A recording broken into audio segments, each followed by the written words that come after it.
Our situation is far worse than any official agency has stated, far, far worse, and getting worse by the day. But when you look at frontline data, frontline film footage of eroding shorelines with villages toppling into the sea and ice disappearing, you don't need to believe any official agency. You need to believe your own eyes, and too few people are willing to do that now. More on that later in this broadcast, but they have disconnected their sense of reason and logic and even their sense of vision to believe the official narrative or their own ideology.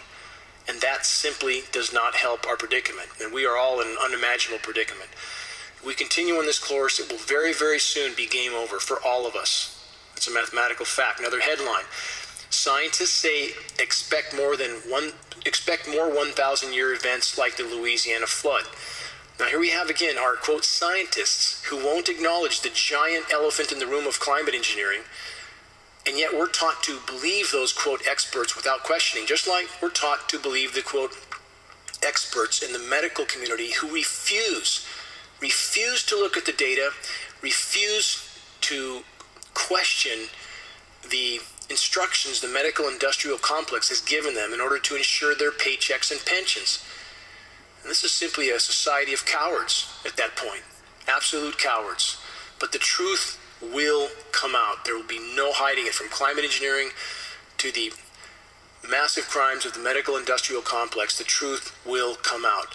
So, on the 1,000-year floods, with geoengineering covering the planet, affecting the climate system, and I'm not saying we wouldn't have those floods without geoengineering, because the damage done to the climate system now is so horrific, and a warmer atmosphere carries more moisture. We will absolutely have immense flooding if and when climate engineering is brought to a stop. But that's the planet trying to cool itself.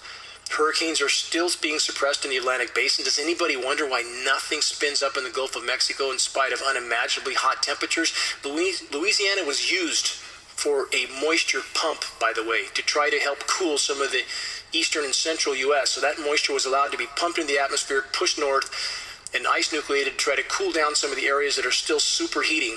So Louisiana, in many senses, was a climate sacrifice zone that just occurred. And you can separate nothing from climate engineering at this point, nothing, because the whole system is tainted. We can't consider any weather event natural at this point. We can't. 70 years of geoengineering, climate engineering, this historical fact, proven by Senate documents, presidential reports, all of which are on geoengineeringwatch.org.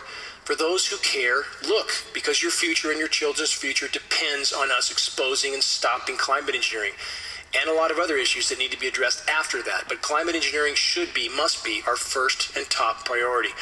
Another headline, wildfire burns with ferocity never seen by fire crews. From that report, a wildfire with a ferocity never seen before by veteran California firefighters raced up and down canyon hillsides, instantly engulfing homes and forcing thousands of people to flee, some running for their lives just ahead of the flames.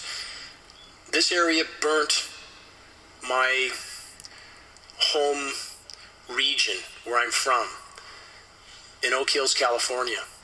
And I've seen that terrain change. It was changing even before I moved away some 18 years ago now, something like that. It was changing rapidly because the entire planet's changing, and helping to fuel that change is the deliberate climate intervention programs that are going on. The pharmaceutical approach to planet Earth, for the power structure to try to hide the severity of climate damage from the population for as long as possible by using weather as a weapon, which is historical fact, by the way, has radically worsened an already bad climate situation. Another headline, record heat in U.S. Northwest, Southwest Oregon to shatter records at 110 degrees. It's hot everywhere, with few exceptions where there's enough moisture to chemically nucleate and cool things down. So when those in power can make it snow over the pyramids, or can kill 30 or 40,000 alpacas in South America with chemically nucleated snow and ice storms, many people see those headlines and convince themselves, as the quote I read in the beginning of this broadcast states, they convince themselves nothing's wrong. Big mistake. Look at the facts. Another headline, China endures worst heat wave in 140 years. It's from USA Today, by the way. And that heat wave is still enduring. It's been enduring for several weeks. No end in sight. We don't hear about that here, do we? Another headline, Japan breaks national heat record. From that report, Japan breaks national heat record. An all-time national heat record was set in Japan on August 12th. Now, these records continue to fall all over the globe.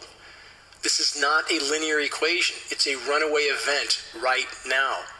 If there's not a complete change of direction, very soon, people won't be worried about how much gold or silver they have or what kind of new car they're driving. They'll be worried about their next drink of water and their